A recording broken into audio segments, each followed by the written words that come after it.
സിറാത്തല്ലദീന അൻഅംത അലൈഹിം എന്ന പദം ഇത്തിബായിലേക്ക് നമ്മെ ക്ഷണിക്കുന്നു. അനുഗ്രഹിച്ചവരുടെ പാതയിലേക്ക് നാം എങ്ങനെ എത്താ? അവർ ജീവിച്ച പോലെ എന്ത് വേണം? ജീവിക്കണം. അപ്പോൾ എന്ത് വേണം?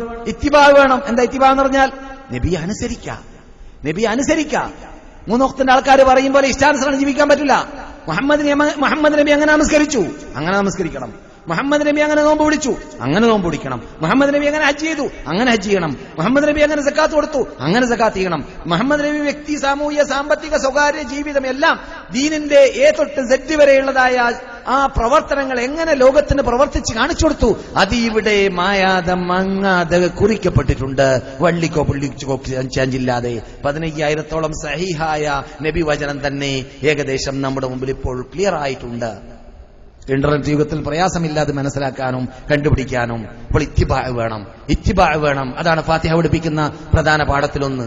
ഇത്തിബാ, അല്ലാഹുവിന്റെ റസൂലിനെ അനുസരിക്കുക.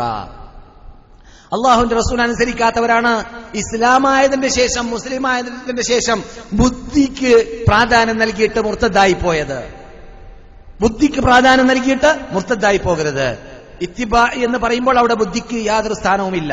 ബുദ്ധിക്ക് സ്ഥാനമുണ്ട് ഇത്തിബായിലേക്ക് എത്തുന്നത് വരെ, മുഹമ്മദിനെ മനസ്സിലാക്കുന്നത് വരെ സല്ലല്ലാഹു അലൈഹി വസല്ലം. അതുവരെ ബുദ്ധി ഉപയോഗിക്കണം. അള്ളാഹിനെ മനസ്സിലാക്കുന്നവരെ, ആദ്യമായിട്ട് അള്ളാഹുനെ മനസ്സിലാക്കുന്നതുവരെ, ഖുർആനെയും ഇസ്ലാമിനെയും മനസ്സിലാക്കി കഴിഞ്ഞതിന് ശേഷം പിന്നെ അത് പ്രവർത്തന രൂപത്തിൽ കൊണ്ടുവരുമ്പോൾ അവിടെ പിന്നെ പറഞ്ഞതനുസരിക്കാം. നിന്റെ ഇഷ്ടാനുസരണമല്ല. എന്ത് പറഞ്ഞു, എങ്ങനെ നിസ്കരിക്കാൻ പറഞ്ഞു, അങ്ങനെ നിസ്കരിക്കാം. നിന്റെ ഇഷ്ടാനുസരണം നിസ്കരിച്ചാൽ ശരിയാവൂല.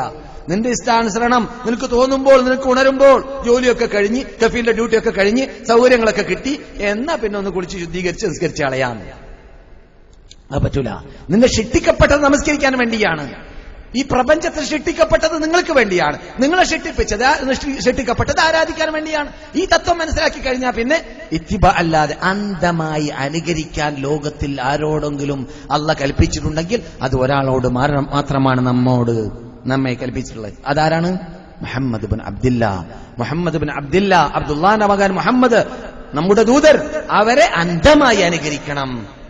അവര് ചുംബിച്ചത് ചുംബിക്കണം, അവർ നമസ്കരിച്ച പോലെ നമസ്കരിക്കണം, അവർ കുടിച്ചത് കുടിക്കണം, അവർ എറിഞ്ഞത് എറിയണം, അവർ ഓടിയ സ്ഥലത്ത് ഓടണം, അവർ കൊടുത്തത് കൊടുക്കണം, അവർ നിർത്തിയത് നിർത്തണം, അവർ വേണ്ടാന്ന് വെച്ചത് വേണ്ടാന്ന് വെക്കണം. അപ്പോൾ ഓണം കൊണ്ടാടലും അവർക്ക് വിട്ടുകൊടുക്കണം, നാം ചെയ്യാൻ പാടില്ല എന്ന് പറയേണ്ടി വരും.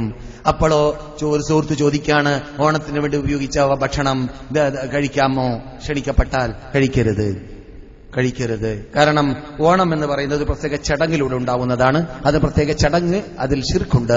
ശിർക്കോടുകൂടെയുള്ളതായ ചടങ്ങിൽ മുസ്ലിങ്ങളുടെ പേരിൽ അറിയപ്പെടുന്നവർ ചെയ്താൽ തന്നെ നാം കഴിക്കാറില്ല. പിന്നെയല്ലേ ഒറിജിനൽ അനിസ്ലാമിക തത്വം പേര് നടക്കുന്നതായ അമുസ്ലിം വിഭാഗത്തിന്റെ ആ ഷിർക്കി ചടങ്ങുകളിലൂടെ ചെയ്യുന്നതായ ആചാരത്തിന്റെ ഭക്ഷണം തിന്നുക അരുത്. അത് ഇസ്ലാം അനുവദിച്ചതല്ല. സഹോദരന്മാരെ, എന്റെ പ്ലെയിന്റെ ടൈം എടുത്തു വരികയാണ്. അതുകൊണ്ട് ഞാൻ നിങ്ങളോട് ഇത് അനുവാദം ചോദിക്കുകയാണ്.